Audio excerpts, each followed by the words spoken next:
രാവിലെ തന്നെ ഒരു പതിവില്ലാത്ത ശബ്ദം കേട്ടിട്ട് എണീച്ചത്. തട്ടനും മുട്ടും സൗണ്ട് ഒക്കെ ഇട്ട് വന്ന് നോക്കുമ്പോഴാണ് നമ്മുടെ വീട്ടിൽ തൊട്ടപ്പുറത്ത് തന്നെ വാർപ്പ് നടന്നുകൊണ്ടിരിക്കട്ടോ. വില്ലേജിന്റെ വീട് വാർപ്പാണ്. ഇന്നലെ പറഞ്ഞ ഓർമ്മ വന്നു. അങ്ങനെ നേരെ ചെന്നു. നമ്മൾ എന്തായാലും ഉച്ചവരെ ലീവാണ് കേട്ടോ, കാരണം വാർപ്പ് കഴിഞ്ഞിട്ട് നമ്മൾ പോകുന്നുള്ളൂ. അങ്ങനെ മുകളിലെത്തിയപ്പോൾ ഞാനും ഇതളും വില്ലേജിന് എല്ലാവരും കയറുന്നപ്പോൾ തന്നെ ചെറുതായിട്ട് മഴയൊക്കെ ഉണ്ടായിരുന്നു. അപ്പോൾ നമ്മൾ കൊടയൊക്കെ എടുത്ത് അവിടെ പോയി കുറച്ച് നേരം നിന്നു. പിന്നെ വന്ന് നോക്കുമ്പോൾ അഞ്ചു അടുക്കളയിൽ നിൽക്കുന്നുണ്ട് വലിയമ്മയുടെ. അപ്പോൾ പറഞ്ഞ് എന്തെങ്കിലും ചിരിച്ച് നിൽക്കാതെ വല്ല പണിയെടുക്കാൻ പറഞ്ഞ് അങ്ങനെ നിന്നു. കുറച്ച് കഴിഞ്ഞപ്പോൾ വലിയമ്മ നല്ല അമ്മിക്കല്ലിൽ എന്തൊക്കെ അരയ്ക്കാനും പൊടിക്കാനും കൊടുക്കുന്നുണ്ട്. പൊറോട്ടയും ചിക്കൻ കറി ആയപ്പോൾ ഞാൻ ടേസ്റ്റ് ഒക്കെ ഇട്ടോ. ഇവരൊന്നും വന്നില്ല. കുറച്ച് കഴിഞ്ഞപ്പോൾ അവർ ഇറങ്ങി ഫുഡ് കൊടുത്തു. കുറച്ച് കഴിഞ്ഞപ്പോഴേക്കും എന്താ കംപ്ലീറ്റ് ആയിട്ടോ വാർപ്പ്. അത് കഴിഞ്ഞ് നോക്കുമ്പോൾ താഴെ കുറച്ച് സ്ലാവും കാര്യങ്ങളൊക്കെ വാർക്കണ്ടായിരുന്നു. അങ്ങനെ അതും കഴിഞ്ഞ് ഫുഡിന് വേണ്ടി വെയിറ്റ് ചെയ്യുമ്പോൾ നോക്കുമ്പോൾ അവിടുന്ന് ആരെങ്കിലും നമ്മൾ എത്തിയൊക്കെ ഇതിൽ അഞ്ചായിരുന്നു. ഇതിലിന് കഴിക്കാൻ വേണ്ടിയിട്ട് പുറത്തേക്ക് കൊടുന്നട്ടോ. കഴിക്കണില്ല അവള്.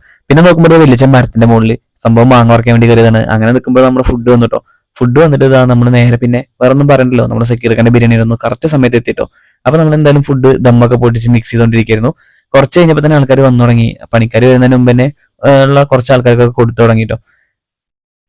ഉള്ള സൗകര്യത്തിൽ നമ്മൾ ഫുഡും കാര്യങ്ങളൊക്കെ കഴിച്ച് അവിടെ തന്നെ അങ്ങനെ കൂടിയിട്ടോ. അങ്ങനെ എല്ലാവരും ഫുഡും കാര്യങ്ങളൊക്കെ കഴിഞ്ഞപ്പോൾ ഏകദേശം നമുക്ക് ടൈമായി. അങ്ങനെ ഞാനും കുറച്ച് ഫുഡ് എടുത്ത് വന്നു. അഞ്ജനെയും വിളിച്ചിട്ടോ.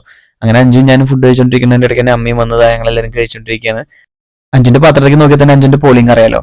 വെറുതെ അറിയാട്ടോ, കുറച്ചെല്ലാം ഞാൻ ഇട്ടെടുത്താണ്. അങ്ങനെ അത് കഴിഞ്ഞ് നമ്മളിത് വർക്കിന് ഇറങ്ങിയിട്ടുണ്ടായിരുന്നു. വർക്കിന് ഇറങ്ങി കുറച്ച് കഴിഞ്ഞപ്പോൾ തന്നെ നമ്മൾ വേഗം വർക്കൊക്കെ ഫിനിഷ് ചെയ്തു.